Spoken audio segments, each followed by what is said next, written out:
and we are here today going to do another episode of Things by Bren. Today we're with Matt Stanyan, and I have known Matt for, I don't know, since he was 3 years old, and I think he's 26 now. And we're going to do an episode on overcoming challenges because we all have them. Great, small, mental, physical, financial. We let fear tend to hold us back on what we really want to do with our life. So we are going to talk about how to overcome that. And Matt has a unique handicap, but he doesn't let him stop him. Why don't you tell him who you are, a little bit about yourself, and what's up with you and your situation? It's basically, my condition is called deficiency. So you have two different bones in your forearms. You have it's called the radius, and then you have the ulna. The radius allows you to pull the arm in, and the ulna allows you to push it out. Push it out. So I don't have those bones in there. And along with that, it was like a finger deformity, so it wasn't fully developing. So. And what kind of challenges does that stop you from doing? You don't know any different because you were born this way. Right. And you've had surgeries to help extend the arms. Yeah, and I did, but I mean, it helped somewhat, but the muscle memory kind of pulled everything back. But I mean, just growing up with trying to find different ways on daily tasks. How to do things. Yeah, taking care of myself and trying to figure out how to, something like buttoning my pants, it took me definitely a couple years to figure out, put on socks, stuff like that. So do you actually wear pants with buttons? Oh, that's wonderful. Yeah. And you can write, you can grab things. Do you have any assistance with reachers or anything? You just tend to do it all. Yeah. No. Is this a handicap that is hereditary?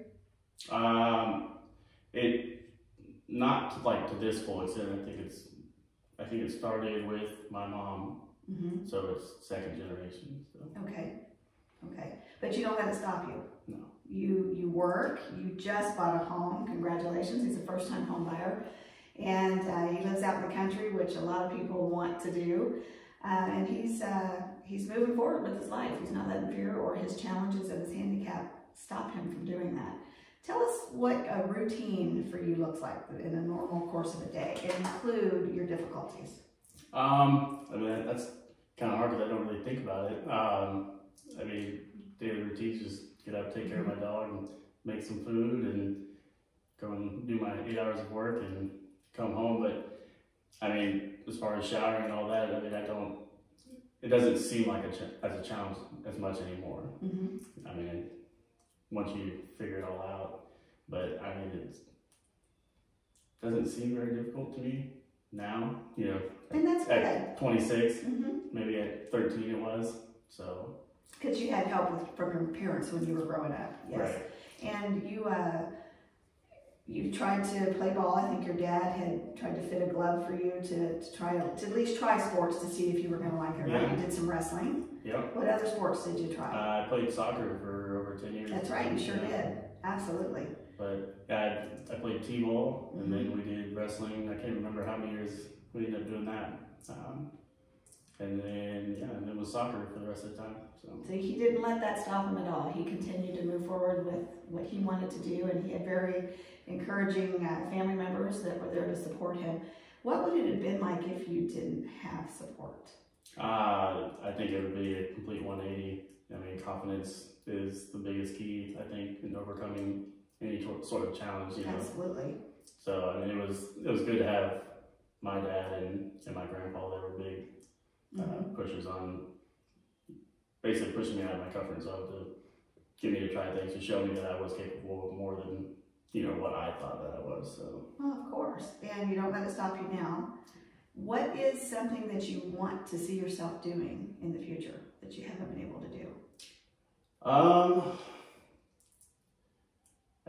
I'm not sure. I feel like I've accomplished so much that I thought I was never going to accomplish, that I feel that right now I'm content with what I have accomplished. I mean, obviously continue to grow in my career and keep pushing forward, moving further up the ladder on that. But it's good. And what is your job now? I work for a freight trucking company as a dispatcher. And you also used to do police dispatch for a while. I did. I did 911 dispatching for a couple of police departments, and then my most recent one, I worked for Johnson County as a medic and fire dispatcher. Oh, that's awesome. I bet you heard some stories. Yeah. That could be challenging just in itself. Yeah, more so emotionally yes, than anything. Absolutely. So. Did you ever let your handicap get to you emotionally, mentally? There was times over the years, I mean, it's very easy to look at someone else and, try to compare yourself and, but I mean, I think that's the biggest challenge over the physical part. It's mostly getting over the emotional and mental part of it, just trying to be comfortable in your own skin. And you do, you have to. Yeah. You absolutely, you can't help the way you are. Right. You were born a certain way. Just like people can't help their height or the color of their skin or the color of their eyes or even the color of their hair. Right. We tend to compare ourselves to others, and reality is you can't do that. You have to be yourself. And you have to be happy with who you are. And if you're not happy with who you are, then you need to find a way to become happy with who you are. And Matt's done a very good job with overcoming many, many things in his life. He came from a background where his father was a police officer, worked nonstop, wasn't home a lot, and him and his mother traveled back and forth to hospitals with, how many surgeries did you have on your arms? I think it was only 2. Well, 4 if you count the removal of the devices. So. And can you talk about those devices? From what I remember, it was like metal cages that they drilled holes into my arms, and the design was where they could crank it at the elbow to help essentially break the tissue apart to stretch it out, because they went in there and they cut a lot of the muscles and stuff around there to allow the arm to extend. So I've got a lot of scars over that one. Oh, I bet. But yeah, I don't remember exactly how long they were on. I think it was only 5 when they did that. So. Well, I remember they were on for quite a while. Yeah. And you were pretty much, you didn't have your arms to use them because they were stuck in these cages, as you call them. And you probably got made fun of from children and things that kids do, which you can't really control. Right. But do you think that that's also helped you overcome where you've been? I mean, I think it definitely helped build character. I mean, you start to you see things from a different perspective, and you see how people have treated you, so it helps kind of guide you on how you wanted to treat other people, or how you decided you want to take the negative things they say and turn it into a positive outcome for yourself. So. Right. And the one thing I want to stress to Matt that I'm extremely proud of him for is he doesn't try to play the system. He has a job. He owns a dog. He has to take care of the dog and himself, and he owns a home that he has to take care of. He's not trying to have his hand out. He's not trying to ask for all the assistance that he is probably entitled to, but he just decides that I'm going to work through it.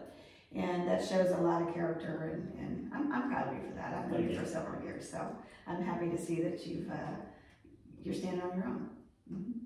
So if you have something to say to people who might have a physical handicap and it is a challenge in their life, what advice would you give to them? I think it's kind of cliche, but just never give up. Just if it doesn't work on one way, keep trying to open up different doors and figure out what works best for you.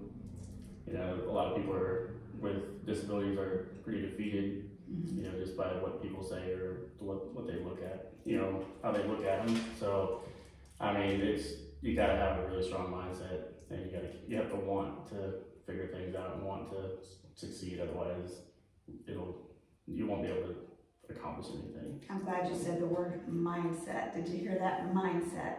It is a mindset. It is a mindset if you want to be successful. And I'm not talking about successful with money and nice cars, and successful with being able to do what you want to do, being able to be happy with it, and being able to be happy with yourself. And that is huge. And it is a mindset, and it's something that you should fight for. It's something you should fight for. So, well, thank you, Matt. I appreciate you doing the interview. We want to keep it short. We're going to probably use this to promote an event that we're doing as well. And if anybody wants to talk to Matt about his challenge, we'll call it, He's on Facebook under Matt's just Matt Stanyan, you're not Matthew, right? Yep. Or you can contact me at 913-957-3693, and I'll be happy to point you in the direction. I'm sure he'd be happy to help anybody that needs assistance. So thank you for watching.